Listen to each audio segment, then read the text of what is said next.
Dear students, let us now begin part 2 of the history of English literature. So let's begin today. So now in part 2 is briefly divided into these following periods.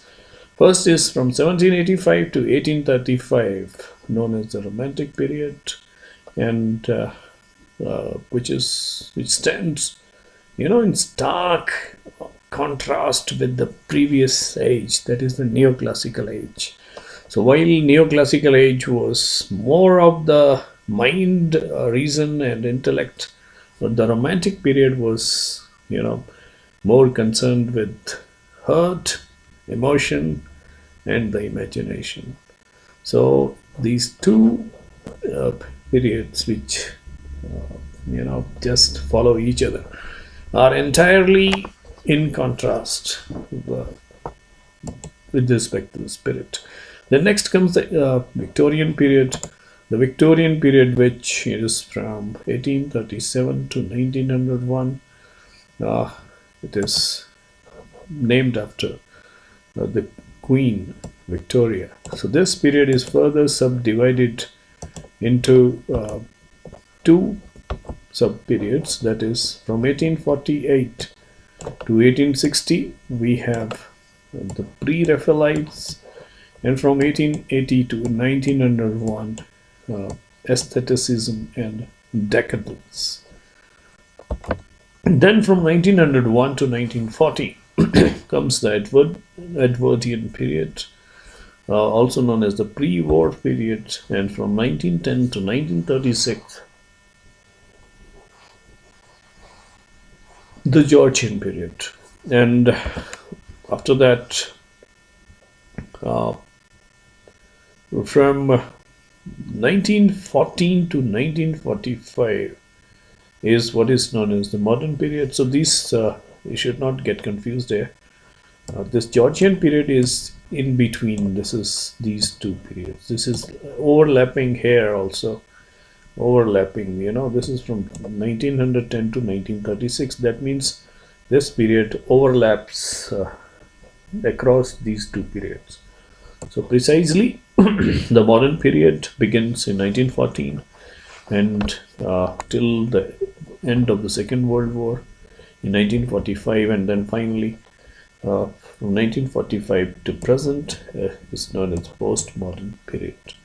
So these are different literary periods in part 2. Let us begin with Romantic literature. So this, before we study that briefly, I had this wonderful quote from William Wordsworth, and I quote, "Nature never did betray the heart that loved her," unquote. So you can understand that the poetry or the literature written during the Romantic age was more imaginative, impulsive, and its theme was nature, pastoral life, a kind of romantic literature, and a fascination for the supernatural or the past. So these are basically the themes, and this is the spirit of Romantic literature, which is imaginative, impulsive, and which turns its attention directly to the nature, simple and lovely aspect of nature, the mystic aspect of nature, the rural, simple rural life, the romance of imagination, fancy, and finally fascination for the supernatural. Right. So the Romantic period of English literature began in the late 18th century and lasted until about 1832. Okay, the beginning of the Romantic period is a point of debate between historians. While some say it is 1785, as we learned just a few minutes back, while that was right after the age of sensibility ended, while others think that it began in 1789, that is the time when the French Revolution began. Because French Revolution was one of the major uh, reasons for a shift in the impulse of nature to, poetry in this age.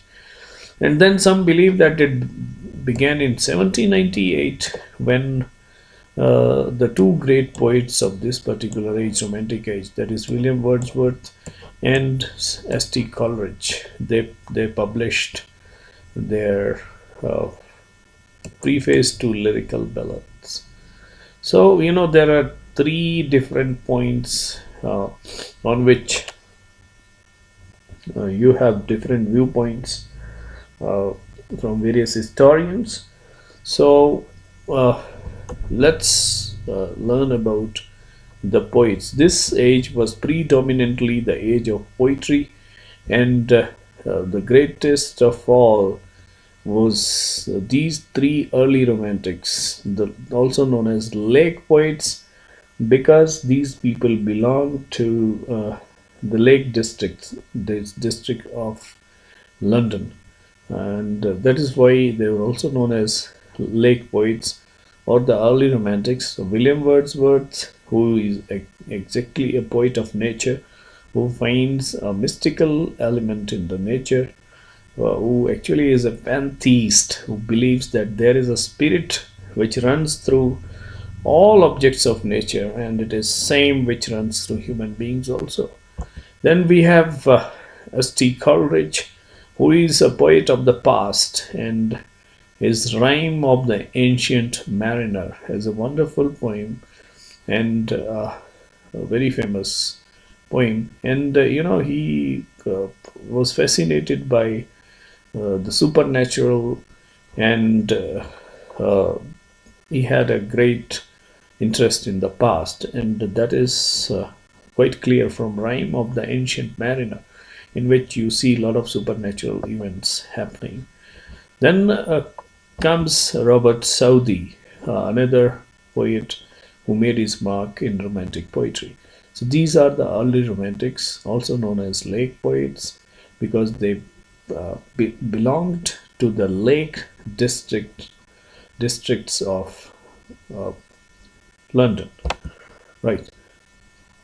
Then the late romantics are P.B. Shelley, Lord Byron, and John Keats. Uh, all of them, some of they being revolutionary in spirit, like Byron, while Keats is, he is attracted to the Hellenic beauty, that is the Greek uh, sculpture and beauty, right? So these are the poets, important poets. And romantic literature, as I told you, it is strongly personal in nature, and it uses feeling, and uh, it is rather a poetry of imagination and impulse, and it uses a lot of symbols and focused on nature and the supernatural. Right, and in addition, the romantic, uh, they were based on the belief that literature is, should express the spontaneous and imaginative, and it should be personal and free. So this is how you can. This is the basic, principles or basic principle of this romantic literature. It is, focused on nature. It is supernatural, and it is more personal, subjective, imaginative, spontaneous, and free. So there are a large number of authors. Uh, some of them we just uh, talked about: Wordsworth, Coleridge, William Blake, Lord Byron, John Keats. Then the essays: Charles Lamb, Mary Wollstonecraft, P.B. Shelley, Thomas De Quincey, Jane Austen, another novelist, and Mary Shelley. So these three women writers uh, being novelists. Right, it was during the Romantic period that another form of literature was born. That is Gothic literature. So Gothic literature, it is also known as the horror fiction, and it will have a setting of those Gothic architecture, abandoned fortress, or an abandoned church, and you will find their character and situations who are dark and gloomy. वो जैसे you might have seen in some Hindi movies कि hero heroine दोनों जो है वो कहीं गाड़ी खराब हो जाती है और वो चले जाते हैं, एक कहीं से लाइट नज़र आती है और वो खींचे चले जाते हैं उस तरफ, और जाते हैं तो एक हवेली के अंदर, पुरानी हवेली, और जैसे ही वो दरवाज़ा खोलते हैं पीछे से दरवाज़ा बंद हो जाता है कड़क, और फिर वहाँ पे चमगादड़ उड़ते हुए जाते हैं, फिर उस सामने से वो एक शेर की खाल लटकी, उसमें से आंखें चमकती हैं, फिर थोड़ी देर बाद कोई किसी के चलने की आवाज़ आती है, something like that. This is really melodramatic, and the situation is really scary, and uh, this is also known as horror fiction. And two novelists who were very famous while writing this Gothic fiction are Annie Radcliffe and Mary Shelley. Okay, so this is the scene and scenario. I think some of you might be remembering, those who watch these horror movies and all. So this kind of setup, where an abandoned church or some old palace, so where they this connected with the haunting stories of ill treatment of someone. So this is Gothic literature, and these are the two women, Annie Radcliffe and Mary Shelley, who have written such kind of novels. Then let's move on to the Victorian age, which exactly starts with the Queen Victoria, who took to the throne, who occupied the throne in 1837, and she continued till her death in 1901. So this age is named after Queen Victoria, and because this is quite a lengthy span, around 6 decades, 60 years. The year 1870, we divide it into two periods: early Victorian and late Victorian. So before 1870, it is early Victorian, and after that, it is late Victorian. So Victorian literature, again deals with the issues or problems of the day. That means the contemporary social, economic, religious, and intellectual issues and problems. Because England was, growing industrially, and a lot of industries were set up in England, because of which there was rapid industrialization and also urbanization, because people from the rural areas, they wanted to settle down in these cities which were unplanned. So there were growing class tensions and unhygienic living condition, and also the working conditions in the factories, they were also very poor. So and also there were feminist movement which were taking shape during this period. So there were a lot of things happening, and this political and social reform was quite very much required now. And also, there was another impact, major impact, which was made by Charles Darwin's theory of evolution. Charles Darwin, almost all of you must be knowing of him. Charles Darwin, gave the theory of evolution, according to which The human beings, it was a scientific theory which negated any religious or philosophical basis of human birth on this earth, because Charles Darwin, he proclaimed that human beings, they have evolved through a process of transformation or change, that is survival of the fittest. So he discards this notion which was earlier, the religious notion that all of us are the sons and daughters of our first parents, that is Adam and Eve.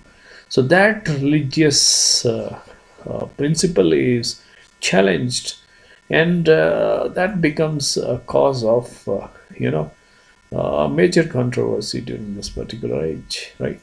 So we'll discuss this. So this is Darwin's theory of evolution, which came here in during this particular period, and here is the man himself, Charles Darwin. And then the industrial revolution, it brought problems of slum dwellers, and unplanned growth, inhygienic and insanitary conditions, working class struggle with the owners. So all the problems, they were haunting socio-economic, political issues which were cropping up, and literature reflected the same thing. So important authors of this Victorian age are Alfred Lord Tennyson, who were caught in a dilemma. This period is also known, it is also known for the tension which these developments created in the society, especially this Charles Darwin's theory. Okay, earlier people, used to ascribe or used to apply everything from a religious viewpoint. तो ये सोचते थे कि भगवान ने हमको बनाया और हम सब ऊपर वाले की औलाद हैं, और इसी this was the basis continued for centuries together. तो एक ऐसा समय आ गया कि लोगों को ये बोला गया कि नहीं भाई, तुम ऐसा नहीं है, कुछ और ही है. So it is just like, you people are right now 21 years old or 20 years old, और एक दिन आपके बर्थडे के दिन ही, और आपका बर्थडे मनाते पहले आपके पेरेंट्स फिर आपके पास आके बैठते बोलते कि बेटा आज हम आपको एक बहुत ज़रूरी चीज़ बताने वाले, आप बुरा नहीं मानना क्योंकि आप बड़े हो गए इसलिए अब बता रहे हैं आपको. और वो all of a sudden they tell you that they are not your real parents. वो आपको कहीं से अडॉप्ट करके लाए थे, या कहीं मिले थे आप उनको. So what will happen now, you can not disbelieve. आप इस चीज़ को एक जोक भी नहीं मान सकते, because your parents are telling you this. Okay, और दूसरी बात, you can not believe this कि आप जहाँ 20 साल से सोच रहे थे ये मेरे ही पेरेंट्स हैं और मेरे ही घर है, तो आप एकदम से हर चीज़. So this was the scenario with the Victorian people and Victorian writers. Those who still till now, continue to believe that we are the progeny, or we are the sons and daughters of Adam and Eve, or that religious belief is shattered all of a sudden, or they could not disbelieve science also, because science was producing wonders in front of their eyes. जो scientific invention सी, जैसे industrial revolution जो आया because of steam engine and railways, they saw that science was producing wonders in front of their eyes. तो science जब ये बोल रही है कि नहीं भाई, हम लोग जो थे वो पहले बंदर थे या जो भी, we started from this was a process of evolution, कि धीरे धीरे इंसान बना लास्ट में. ठीक है, तो यही सिचुएशन उनके साथ.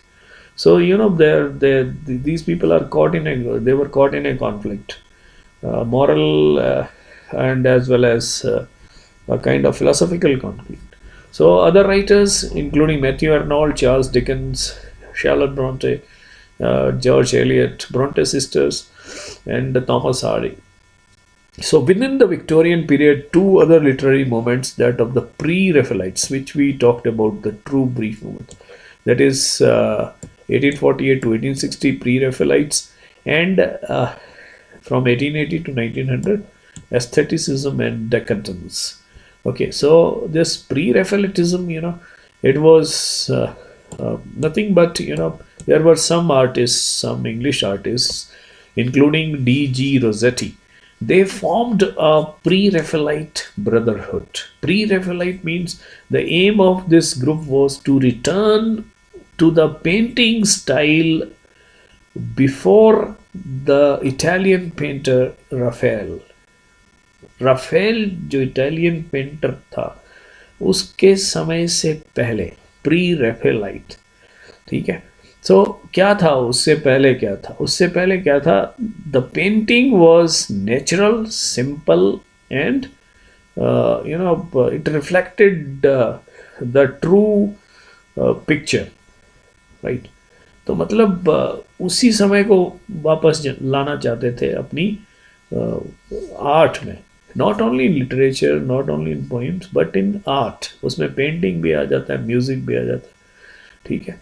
तो ये फेमस इटालियन पेंटर राफेल, उसके समय से पहले की जो नेचुरलनेस थी, सिंप्लिसिटी आर्ट में, उसको वापस लाना चाहते थे। इसलिए उन्होंने एक राफेलाइट ब्रदरहुड फॉर्म किया, डीजी रोजेटी ने, जिसके अंदर उसकी his sister was also there, Christina Rossetti, and there were other people who connected with this movement, and the result was a pre-Raphaelite right brotherhood.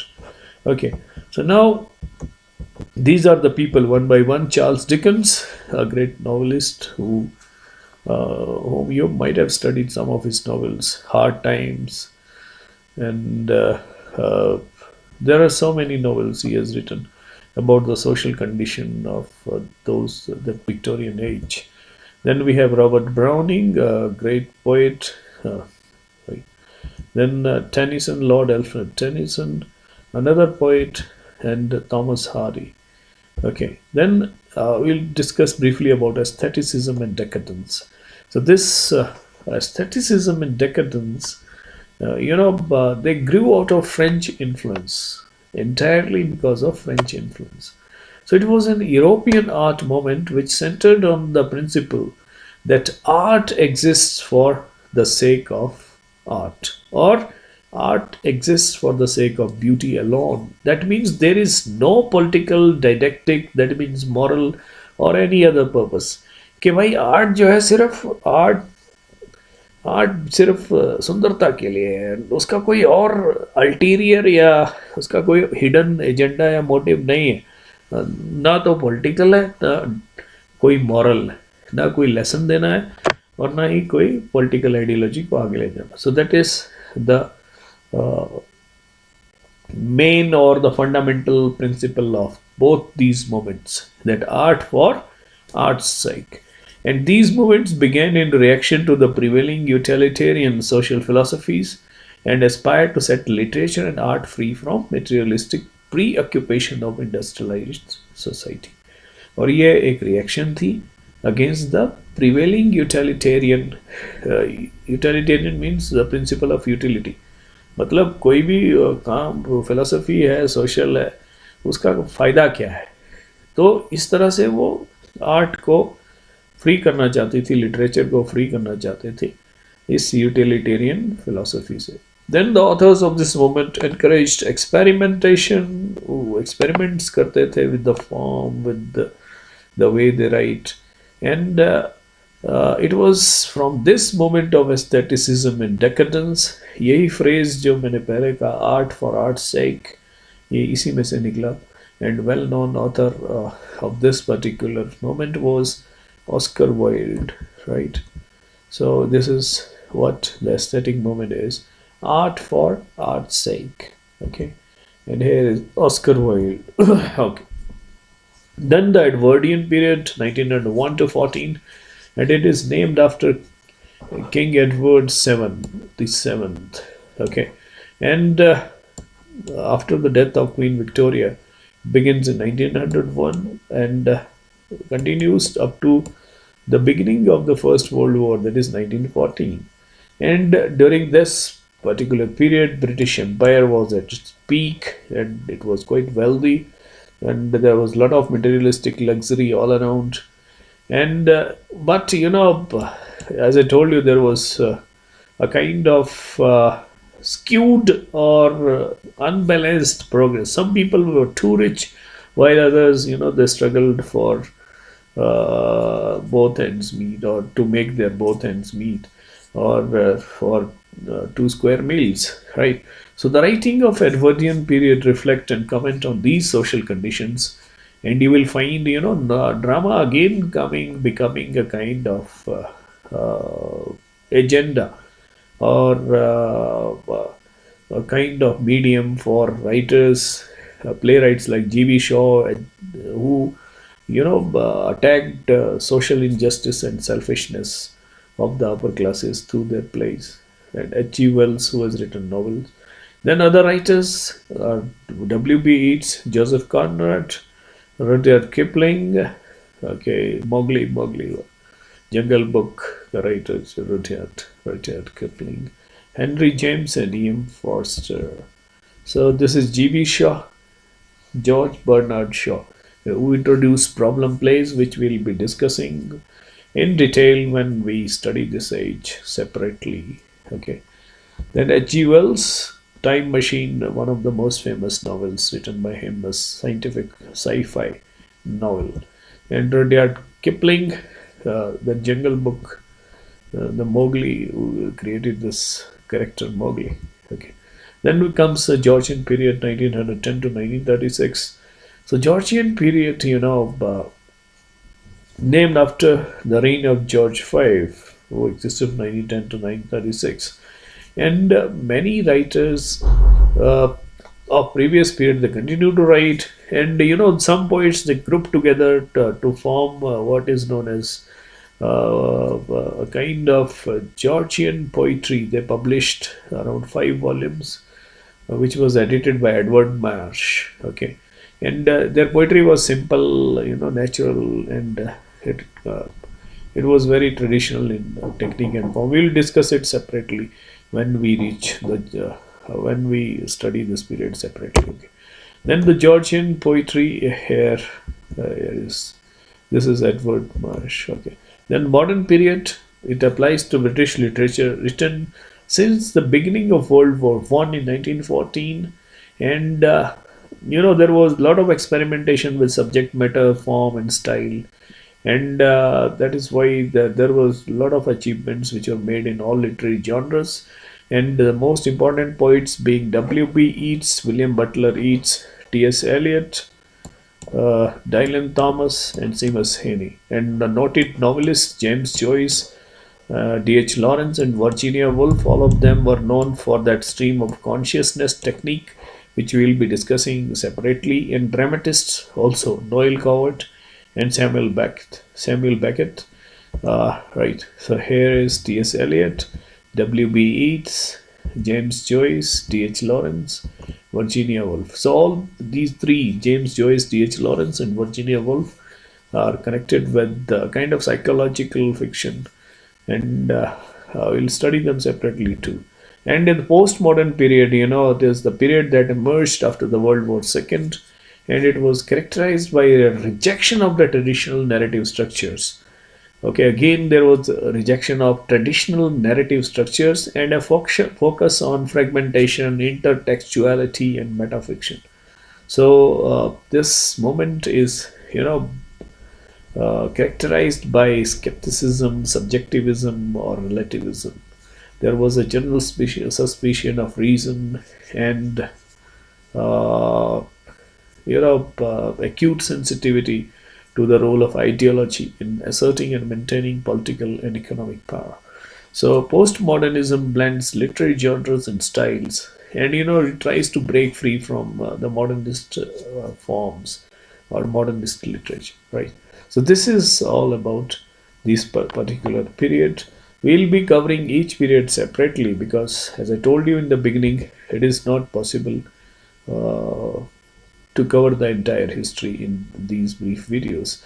So Samuel Beckett, this is the man, Joseph Heller, and Gabriel.